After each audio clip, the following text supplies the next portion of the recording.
Welcome back. Let's cut through the CMMC noise.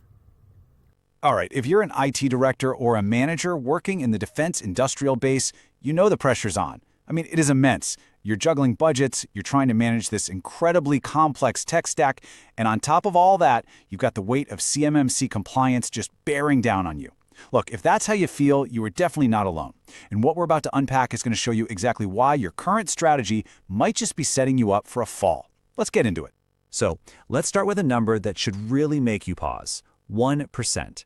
Right now, only 1% of defense contractors say they feel fully prepared for a CMMC audit. But you know what's really wild? That number is actually down from 4% just last year. So think about that. Our budgets are going up, we're spending more money, but our readiness is literally plummeting. What is going on here? Okay, so here's our game plan. We're going to break it all down. First, we'll tackle this weird spending paradox. Then we'll diagnose exactly why your tools and even your teams might be struggling.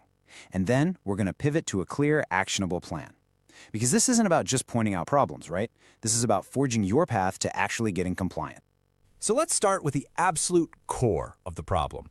You are spending more on cybersecurity than you ever have before, but for some reason, that CMMC finish line, it feels like it's getting further away, not closer. And I'm telling you, that's not just a feeling you have. It is a real, measurable trend across the entire defense industrial base. This is what we're calling the compliance paradox. It's this super frustrating reality where buying that best-in-class SIEM or hiring those expensive consultants, it just isn't moving the needle on your assessment scores. And that's because CMMC isn't about having the fanciest tools, it's about having proof. Without proof, all the spending in the world just buys you what the experts call security theater. And folks, the clock is ticking loudly. The final rule, that's going to become effective late in 2024. Then, boom, Phase 1 implementation starts in late 2025. This isn't some far-off problem anymore. These deadlines are very real, and the consequences for not being ready, well, they're significant. We're talking about your company's ability to win any new DoD contracts. And this chart right here, it just lays out the paradox perfectly. On one side, you've got spending. The median cyber budget for a small to mid-sized business in the DIB is around $50,000 a year, and it's growing. But then you look at the other side. Readiness has fallen off a cliff. So it just forces you to ask, where is all that money going if not towards actual provable compliance?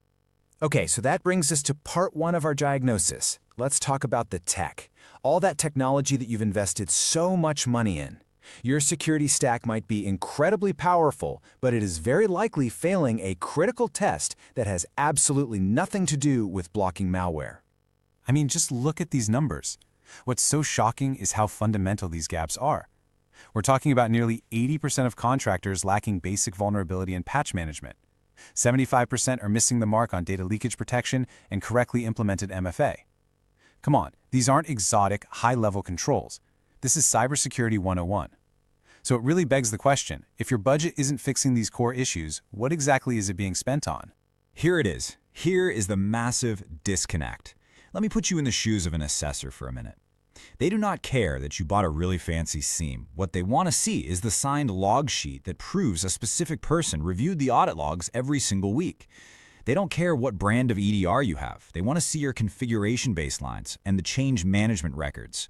You have the tool, but you're missing the objective evidence of the process. And let's talk about one of the biggest technical gotchas out there, FIPS. Okay, listen up, because this one trips up so many people. A vendor might sell you a tool that's FIPS compliant. That's a marketing term. It means nothing.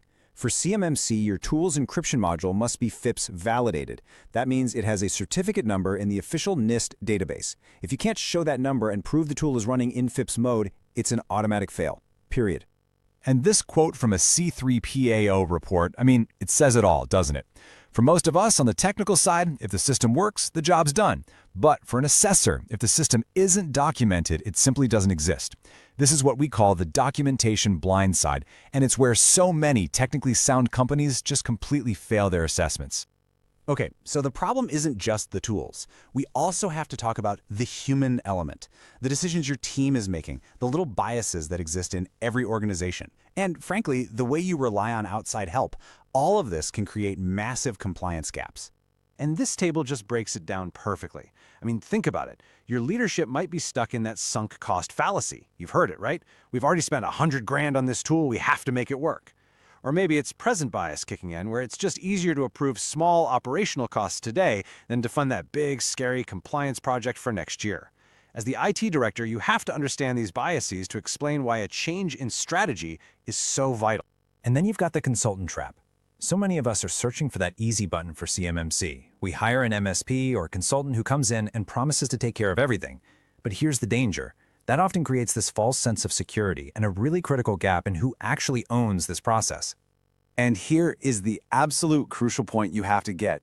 You cannot outsource accountability. An assessor is going to interview your people, not just your consultant. So if your service provider uses a remote management tool that isn't FIPS validated, you fail. If they make a change without following your change control process, you fail. The responsibility at the end of the day lands right on your shoulder. Okay, so if buying more tools isn't the answer and just outsourcing the problem isn't the answer, what is? Well, it's about a strategic shift in your thinking. We need to move from buying products to building an architecture, and specifically an architecture of proof. Does this feel familiar to you? You've got 8, 10, maybe 12 different security tools, each one with its own dashboard, its own stream of alerts.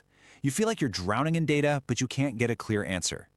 That is the result of what some people are calling the cybersecurity redundancy tax. You're paying for all these overlapping tools that don't actually talk to each other. This right here is the textbook definition of security theater. It's that state of looking secure because you have a lot of blinking lights and dashboards are active, but you're completely unable to produce the simple, correlated evidence that an assessor needs to see. It is all noise and no proof. The way out is to start building an evidence-first architecture. This means you design your systems with the main goal of producing proof. It's about centralizing your logs so you can actually see the whole picture, automating your evidence collection so it's always ready for an audit, and, this is critical, scoping your CUI environment precisely so you don't have to boil the entire ocean. Okay, let's bring this all home. Let's put this all together into a clear, strategic path forward for you. This is your high-level checklist to shift from that place of frustration to a place of action. First, you have to stop taking vendors at their word. You need to validate their claims against the official NIST and FedRAMP databases yourself. Second, bring compliance ownership in-house. Your team has to live and breathe the system security plan. Third, design for evidence. And finally, you have to become an expert on how CUI flows through your organization. If you do that, you can shrink your compliance boundary and your costs. If you only take one single thing away from all of this, please let it be this. The Department of Defense is not asking you what you've bought, they are asking you what you can prove. That is the fundamental mindset shift that is required for CMMC success. So I'll leave you with this one question to take back to your team, take back to your leadership. As you look at your next budget request, as you look at your strategic plan for the coming year, just ask yourself this: are we investing in true, provable compliance? Or are we just funding a more expensive version of security theater? The answer to that question is going to determine your future in the defense supply chain. Thanks for watching. If this was useful, please subscribe for more.